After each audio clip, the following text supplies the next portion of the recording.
So hi everyone again. I'm just going to make a short little meeting video, and we're going to review a couple of things that I think are important and give you a little feedback on things that have been, hi Eric, have been turned in so that I can kind of steer you off of some things and onto some others.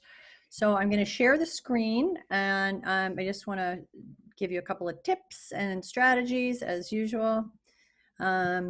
So there we go. We're going to share.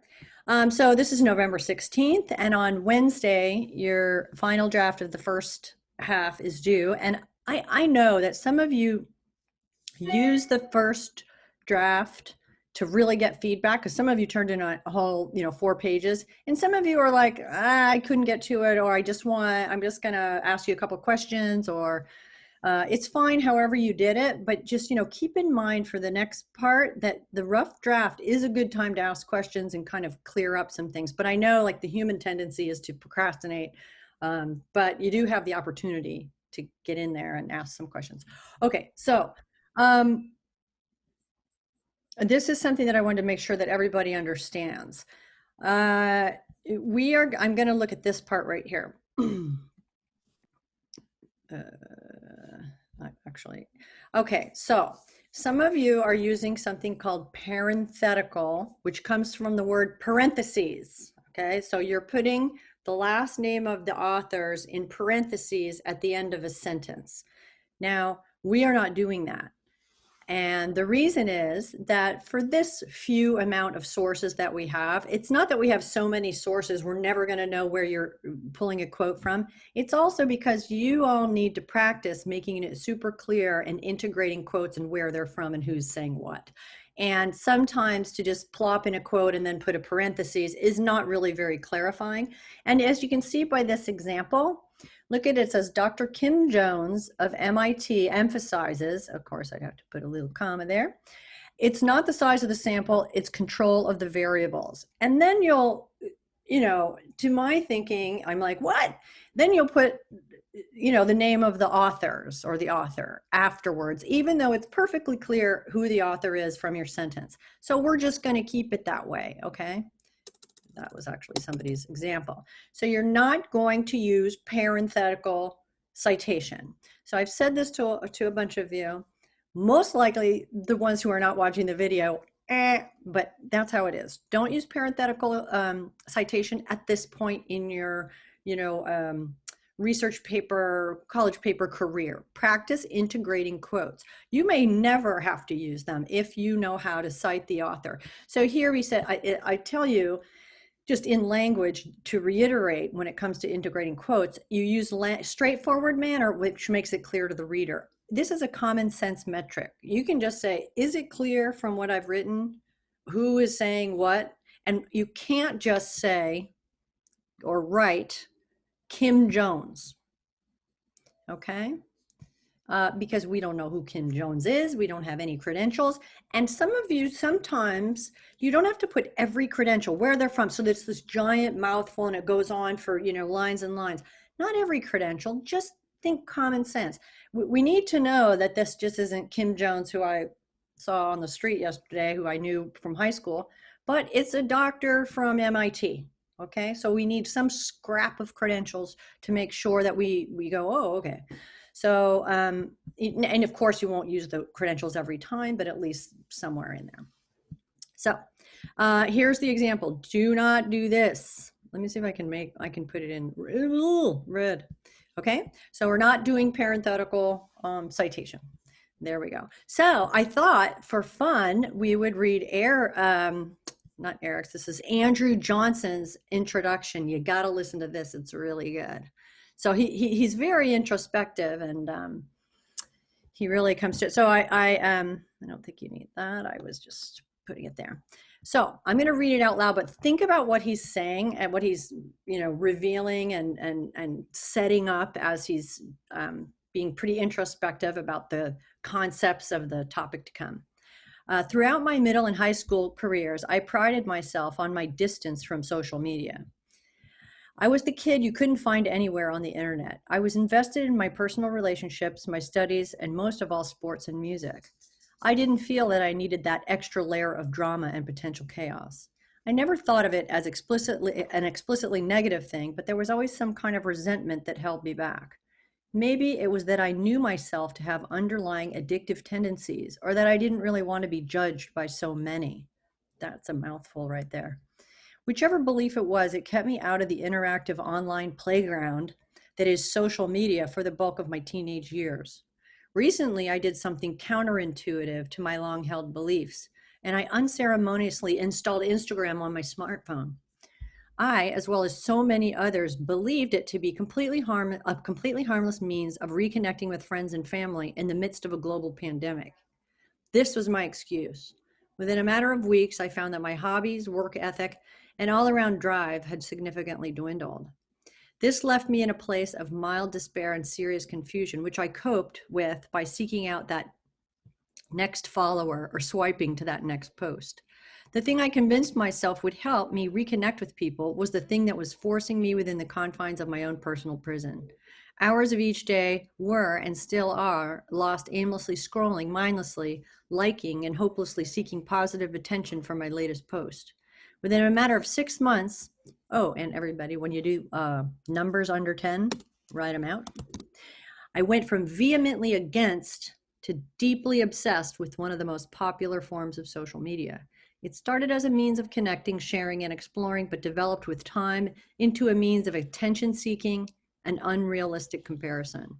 I know I'm not the only person to experience this, but I still can't help but feel as if I'm constantly losing an uphill battle. Though so many people may fight the same tendencies or don't, it feels as if we're all alone in this battle for our own minds. So that was an introduction, and then it was a research paper that talks about is to what degree and in what ways is social media perhaps impacting our mental health. So that was just delightful. So let me just do this one. This one is okay. So you can click on that if you want. There if you wanted to just copy and paste, and that's a great example of an introduction. Now I recognize that Andrew's fluidity with language is really great, and we can't all capture the essence of a thing quite that elegantly all the time, but at least it gets it's very identifiable, very relatable. You sort of feel his authentic, and believe me, it may not be exactly true that the minute he went on Instagram, everything went to hell in a handbasket, but it's good for poetic license, as we call it. It's good to say, well, and it may be completely true. I have no way of knowing, but it sure makes the point. So remember, when you are using your own experience to shed light on a topic or to make us think about it in a certain way, it is okay to emphasize it and tell the story in a certain way. Fiction is truer than fact sometimes. It hits home a little bit more deeply. So feel free to take a little bit of poetic license. Okay. So the other thing I'm going to show you is when I read your work. Now, in the semester at the beginning, there were all kinds that we did Google Slides, how to write a focused paragraph. We did a punctuation. We did a little review of that. There's slides that break down how to fix punctuation, or what is the main mechanism of the rules we're looking at as far as punctuation goes. I always feel a little self-conscious telling people, oh, punctuation, but it completely matters. So if I'm giving you any of these tips, make sure that you can even email me and you can say, have I corrected this sentence correctly?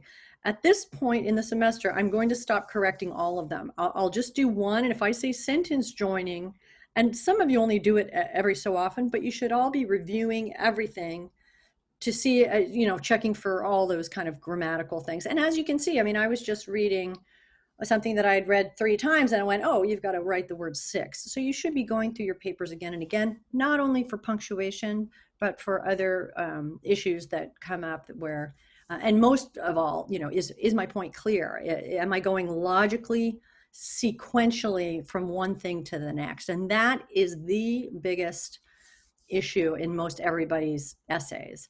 You've got to do some work to set things up in a way that the uninitiated reader the reader who isn't familiar with the text, doesn't know where you are, you're in California, just imagine the reader is just completely on another planet, and you've got to orient them, and you've got to build each logical block with all the information they need to get from A to B to C to D as you move along. And that always requires transitions within sentences and paragraphs. It's not just, transitions aren't just for paragraphs. Okay, so I'm going to show you these comments. We'll just take a quick, and they're called shortcuts because I have it on my computer where I can, do a shortcut to this because these issues come up a lot. So take them as little reminders, and you may have seen some of these comments on your essays. Sometimes I won't give you the whole spiel, but I will give you parts of these. Concrete. Forget about what's in bold, is just a reminder to me, but these little tips I put on the class notes, so you can just kind of look at them when you're doing your rereading to see how it's going. Concrete examples should accompany explanations and should have compelling details. Sometimes if you're generalizing, especially if you're talking about, let's say you're writing about social media and how it's, it's been a problem for you. Sometimes students can go for an entire paragraph without ever discussing an actual post, an actual issue of when someone's feelings got hurt because someone, made fun of how they looked, or they didn't get likes on a post where they're in their bikini, or whatever the specific case may be. It is always helpful to illustrate your point when you say something that's actual, that applies. Okay, so, and that's not just social media. A lot of you are writing about different things, but if you're just kind of going back and forth generalizing, it's not that interesting, not that compelling. So sometimes I'll give you this little concrete detail. Diction. This, I don't know what to do about you if you're still using says and talks about. Okay, so I do know this. I'm saying says, and when we're speaking, it's very natural. So of course you can fall into it when you're writing very easily. So you just need to become conscious and do some proofreading, and just, hey, that's not how we're going to do academic writing. A little bit is okay in the intro, maybe the conclusion, that's it. I'm just going to say sentence fragments. This is a brief explanation of what they are. And there's another one where I'll sometimes give you a reference to the slides that talk about them. So I give you a link to go to if that's what's going on. So make sure you're looking at all the comments I'm making on your essays. Content is overly generalized. This is a big problem. Specific detailed evidence explanation, that goes with concrete examples. Logical sequencing. Again, that could not be more important. It has to do with whether you seem coherent or not, whether you're jumping the gun, you're forming generalized conclusions using generalized evidence that we can't have. And if you're really sort of conscious of the readings and the talks that you've listened to and the articles that you've read, they are logically sequenced. You're not going to see some gap where they go from one point to another.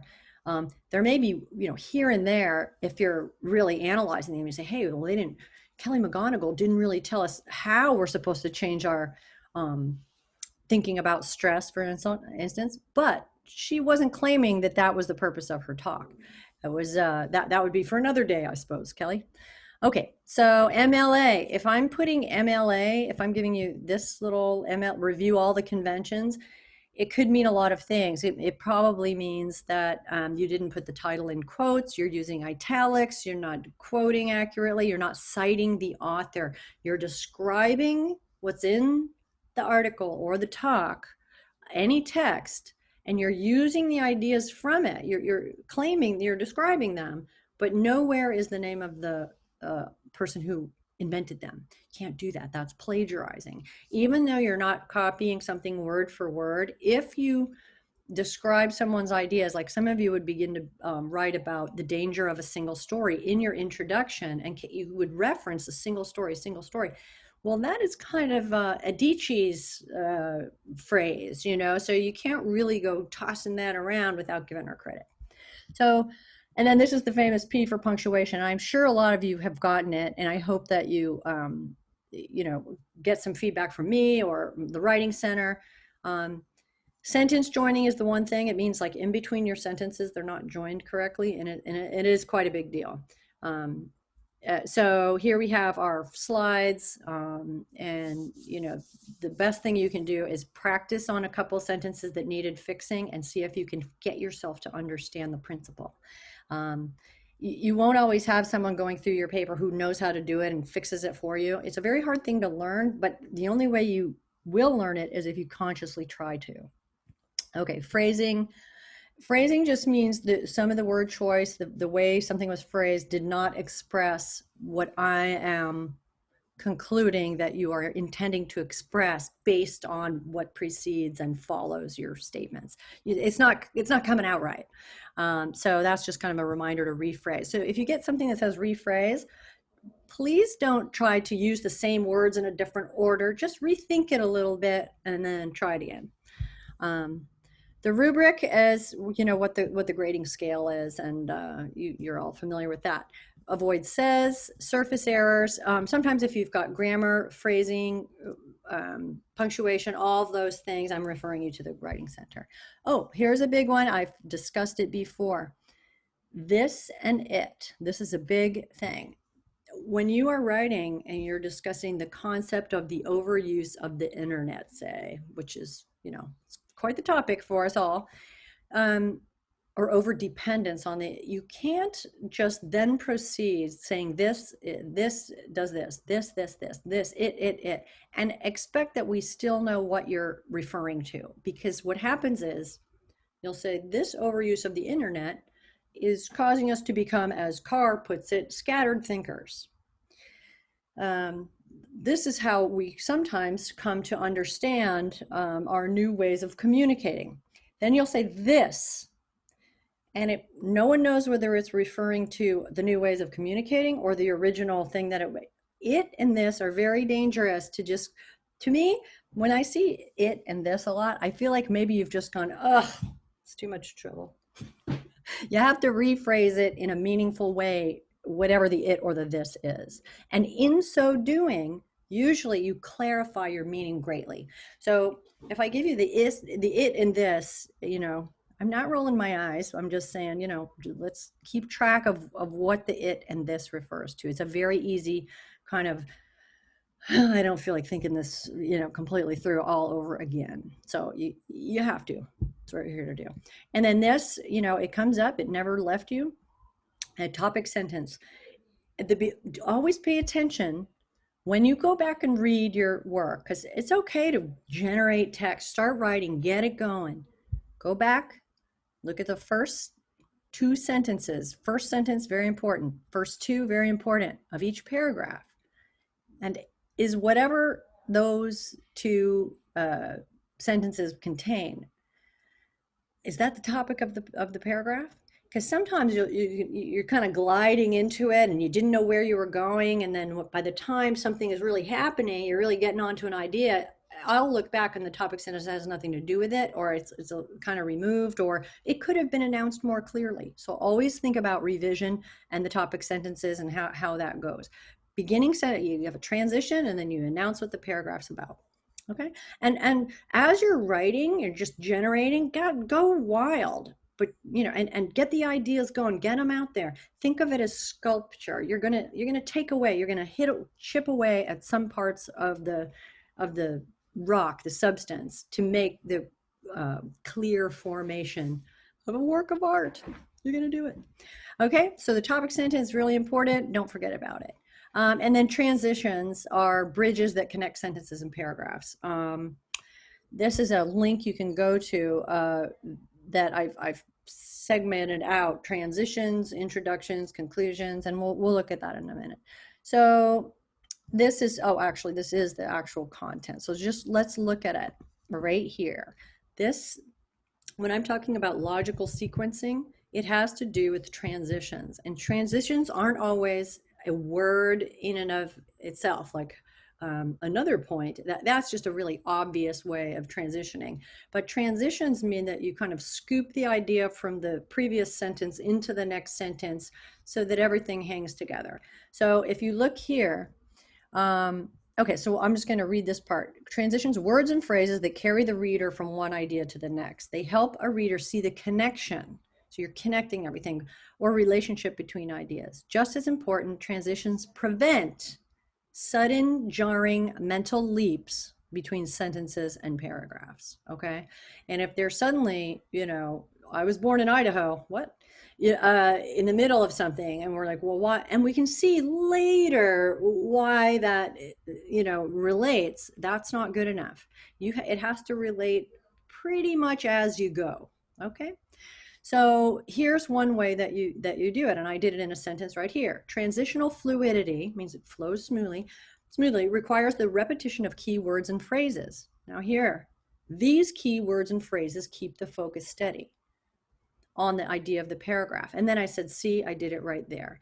Now, that is not what we call overly repetitious, where you're repeating an idea in new words and we've already understood it and it's just superfluous, it's extraneous, we don't need it, we need to trim it. This is connective repetition. And I explained it to you at the beginning of the semester. When you have a topic sentence, you should check to see if some of those words are repeated in the paragraph, because they should be, because it provides this kind of connectivity. And it's also a measure for you if they're not, if none of those words or words that are close to the topic sentence words appear, maybe you have strayed off the topic. So there's a couple of things in there. So, and then here is, here at the bottom here, you see a couple of options. Another way of looking at this, to begin a paragraph, say. Second, if you've said there's two main points, you say second or first. However, afterward, after the experiment she found, these are ones that can get tucked into the paragraph. It really depends what the content is. So I'm not just going to say that these are catch-all. These are all very determined by what it is you've written, okay? But they're just some ideas. So at this point, I know that I speak kind of quickly. I'm going to go back. We're going to leave the shortcuts, and I put I put them as teacher tips, reminder comments, if you ever wanted to review them for whatever reason. And now we're just going to look at another resource that probably you didn't quite realize how handy it would be for you, because I will often give you a link. So in the first module, so sometimes the modules collapsed. See, so this is the first module. We are down, that we're doing the research. We've come a long way. You're doing great. But if you look back at the resources, you can see now that there are some things that only now that you've had to attempt to do this kind of work, are they meaningful for you? I mean, so I offer them in the beginning of the semester because you do have to, there's Canvas guides, that sort of thing. But now, MLA, what is MLA? You can click and go right to these reviews. What she's telling me the MLA isn't right. What? So, introduction of the text. The author's first and last name is where their credentials include the title of the text and quotation. Use quotation marks when using exact language. Don't use you. Don't overuse quotation. Here's works cited. How to do a works cited. Example of a works cited. So that is there for you, and it's in the first module. Okay. One thing, credibility of sources. Just click on it. Just open it up. Say if you're not sure. Here are the ones that we're kind of saying are okay. And we did .gov, edu. I gotta put a little space there, but I'll do it somewhere else. Evaluating sources. It just kind of gives you a list, and you can check factual validity on Snopes, purpose and intended audience, etc. So it was pretty easy what we did, and everybody did this pretty well. But unless I can't find the source. Some of you did the research shows or some studies, and then that's no good because I don't know what some studies are. In academic writing, you can't sort of be loosey-goosey about that sort of thing. So I'm digressing, but my point is there are many things here for you, all right? The class notes, they say, oh, there was a link to something. I wanted to see an example of what was that great intro that, we looked at. This is about before you turn your paper in. There are strategies to revise, how to do a works cited formatting. It's how to kind of get that margin right. And this is a new one. And this is about the tips for writing an introduction. And it describes it. Writing a concluding paragraph describes what to do. Transitions, we just reviewed that. And how to use quotes. A lot of you may have been instructed at one point using the metaphor of a sandwich, the quote sandwich, which I never really used that one because a sandwich is like this and you're writing like this, so it didn't quite make sense to me, but still, it just means that you introduce a quote with a statement which uses a word that characterizes the statement. Are they complaining? Are they reporting? Are they denying? Are they crying out? Are they reporting? Are they questioning? I mean, there's a lot of things the quote could be doing. And then there's a comma, then the quote, and then the next sentence relates to whatever the content of that quote was. So that is the 3 layers. They're not exactly vertical, they're horizontal, but they're, you can look at it as a sandwich. So I found this little illustration. There's the delicious sandwich. Direct quotation, little tip here. It's only appropriate for memorable language. Sometimes you feel a little like taking a rest. So you just say, why don't I just quote like this whole thing? And then job well done, because the person who said it originally said it so great. Not so fast. You have to paraphrase and then integrate smaller quotations so that your sentences control the content of your writing. It's not just excerpted parts of a text. So the limit on quoting is 4 lines. And for the kind of thing we're doing, if you're doing that once, I go, okay. But if you're doing it more than once, then I say the quotes are too long. Just kind of get to the heart of it and use the memorable language. And The Flight from Conversation has lots of memorable language, as it turns out. And Nicholas Carr, somewhat, but they shouldn't be too long. Again, I'm getting, into the particulars, because what teachers are always trying to do is shore up so that you have every possible thing you need. We know perfectly well you're not going to access them sometimes. You're busy, you've got stuff to do.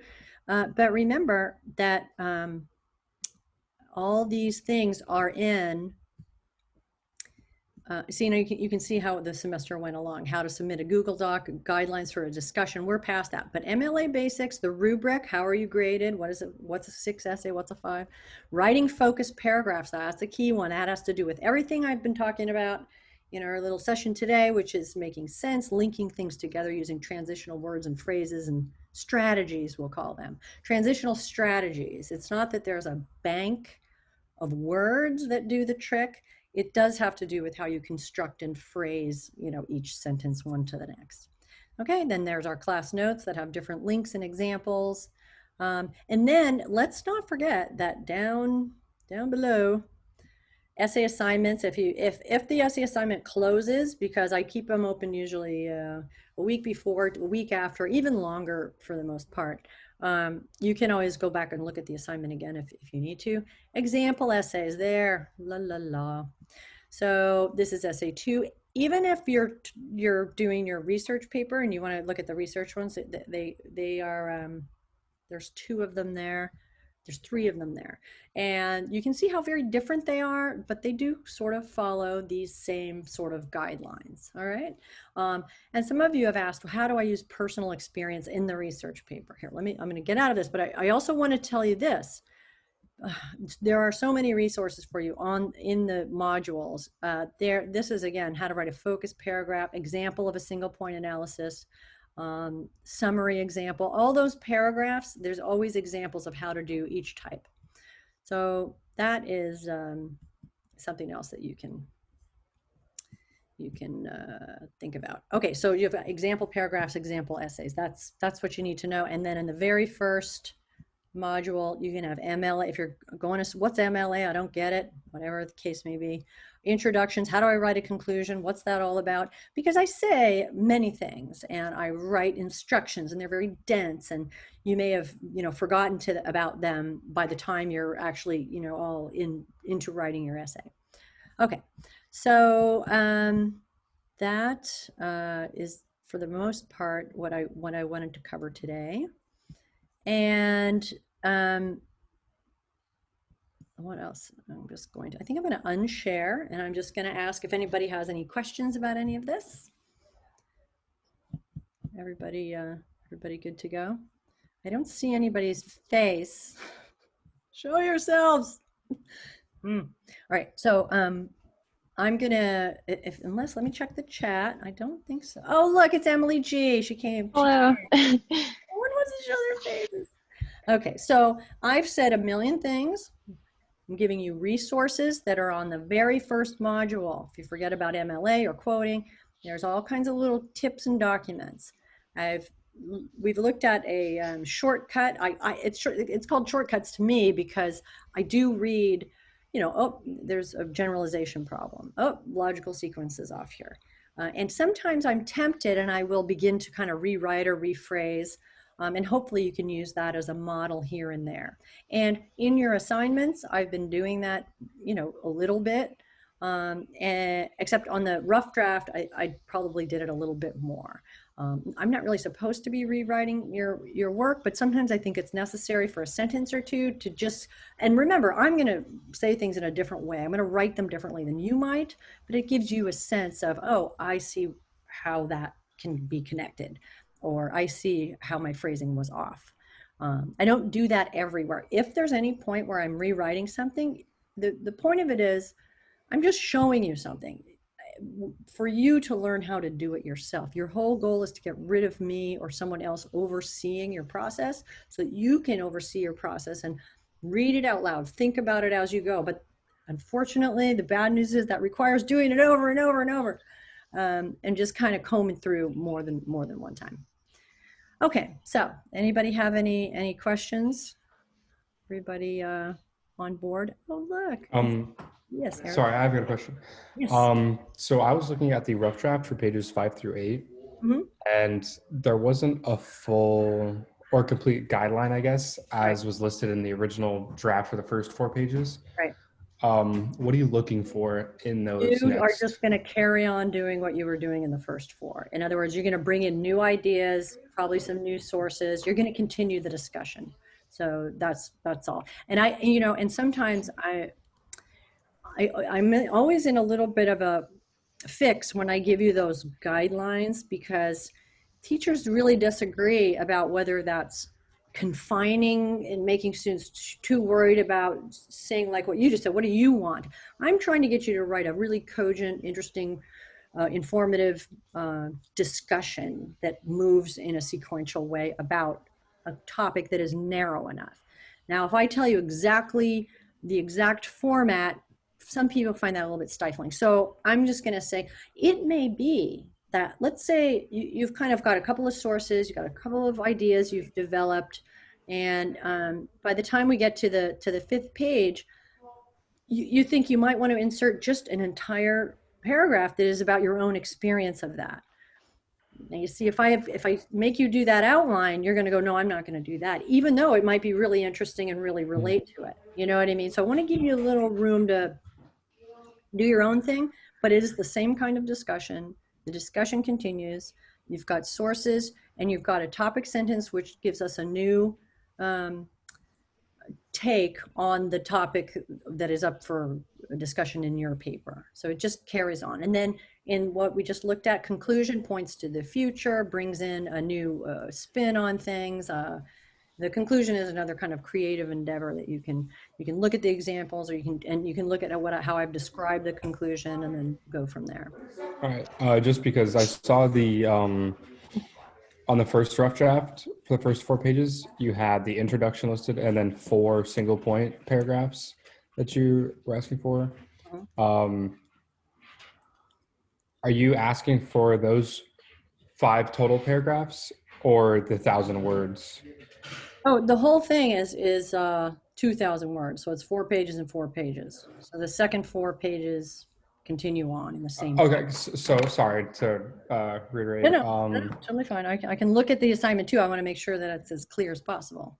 Okay. If I write 1,000 words for this one and finalize it and turn it into Wednesday, but it only has 3 to 4 paragraphs, is that okay?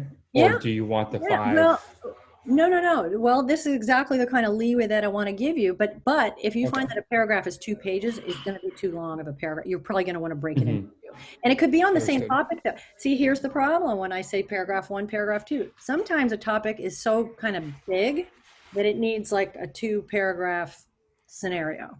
Hmm. So there you're in my world now. It's like I want to give you something you can easily figure out what you're supposed to do, but I don't want to make it so strict that it prevents you from developing an idea that's interesting and good. So, Okay. you're gonna have to use your judgment there.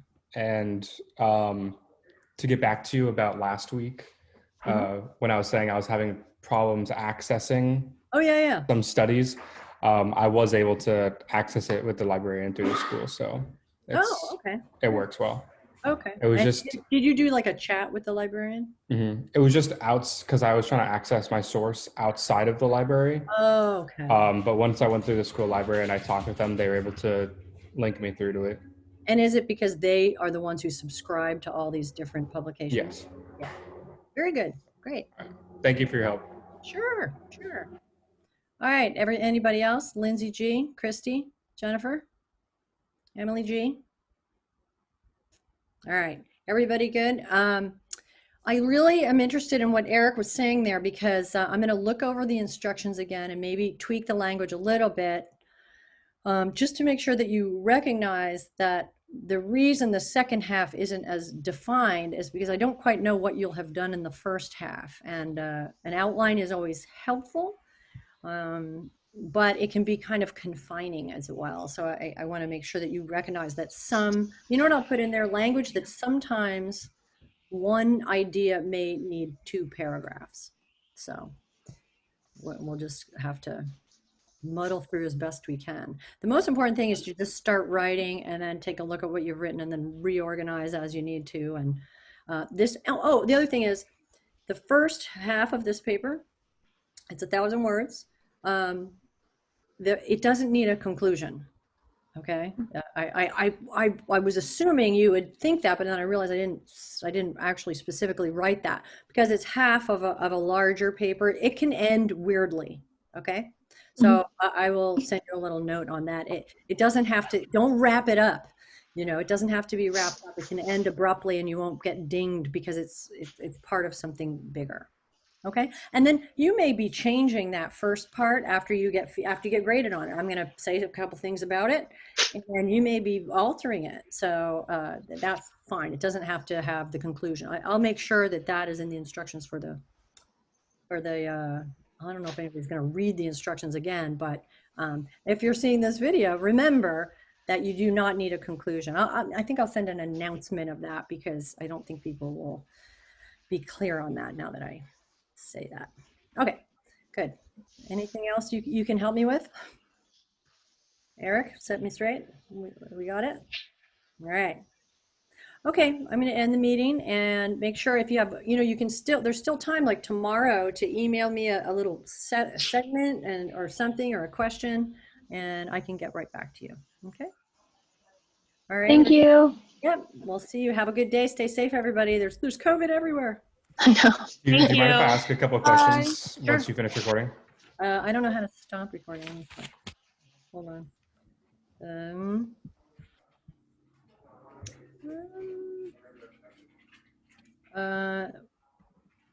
Let me why don't you just ask a minute and we'll record. Everyone can leave, but we're still going. Oh, I can. Okay. I'll pause it here.